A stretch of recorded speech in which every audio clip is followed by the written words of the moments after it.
जो हमारा जन आंदोलन था, क्योंकि नवी मुंबई अंतर्राष्ट्रीय एयरपोर्ट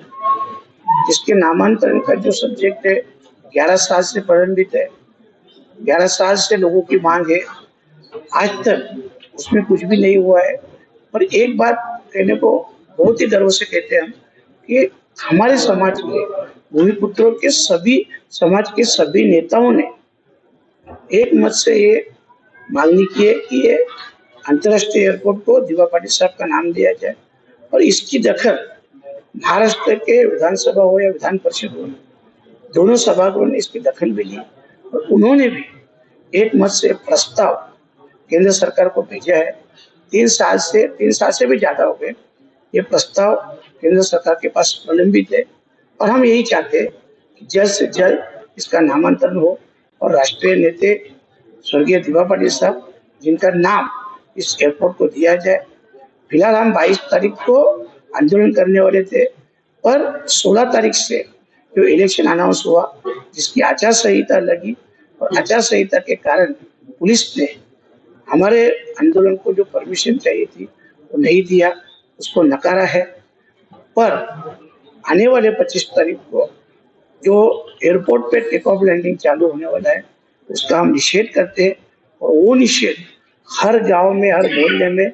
जहाँ जहाँ हमारे भूमिपुत्र है, हमारे कम्युनिटी है 5 जिलों में, वहाँ पे सभी जगह पे हमारे लोग उसका निषेध करने वाले हैं और ये मांग हम लोग आगे भी चल के जारी रखने वाले हैं। और खास करके आने वाले टाइम पे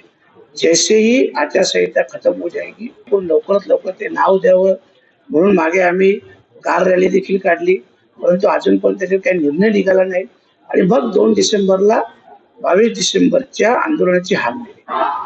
परंतु 15 तारखेच्या नंतर 16 तारखेला निवडणुका अनाऊन्स झाल्या आणि निवडणुका अनाऊन्स झाल्यानंतर साहजिकच आचारसंहिता लागली आणि सगळ्या महानगरपालिकांमध्ये, तर हा मोर्चा जरी ग्रामीण भागातून निघत असला तरी हा मोर्चा ठाणा मार्गे, नवी मुंबई मार्गे पनवेलपर्यंत पोहोचणार आहे आणि म्हणून साहजिकच आचारसंहिता असल्यामुळं पोलिसांनी ही परवानगी नाकारलेली आहे।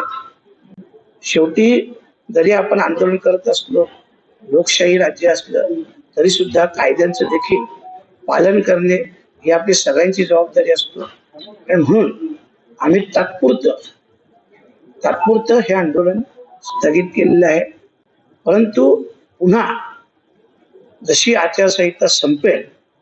त्याच्यानंतर पुन्हा या आंदोलनास सुरुवात होणार आहे। यावेळेस आंदोलनाचं रूप पुढच्या वेळेस हा विमानतळ नसून महाराष्ट्र सरकारच्या किंवा महाराष्ट्राच्या मंत्रिमंडळावर म्हणजे मंत्रालयावर हा मोर्चा नेण्यात येणार आहे। आणि तरी सुद्धा असं आम्हाला मिळालेल्या माहितीनुसार 25 तारखेला एक टेक ऑफ लँडिंग होणार आहे। आचारसंहिता असल्यामुळे ठीक आहे, आम्ही निदर्शन करू शकत नाही, परंतु आमच्या प्रत्येक गावात, शहरातील प्रत्येक गाव असेल, विभाग असेल, त्या गावाच्या गेट पाशी किंवा मंदिराजवळ आम्ही सगळे लोक म्हणजे पूर्ण समाज, 5 जिल्ह्यातला समाज हा त्या गावात, त्या विभागात उभं राहून आणि निषेध आमचा नोंदवणार आहे। आणि या गोष्टीचं म्हणजे जे आंदोलन, जे टेक ऑफ लँडिंग चालू होते याला आमचा तीव्र विरोध आहे आणि याचा आम्ही निषेध करत आहोत आणि तो निषेध 25 तारखेला आम्ही सकाळी 11 वाजता प्रत्येक गावोगावी तुम्हाला दिसेल, सगळीच लोक त्याचा निषेध करतात।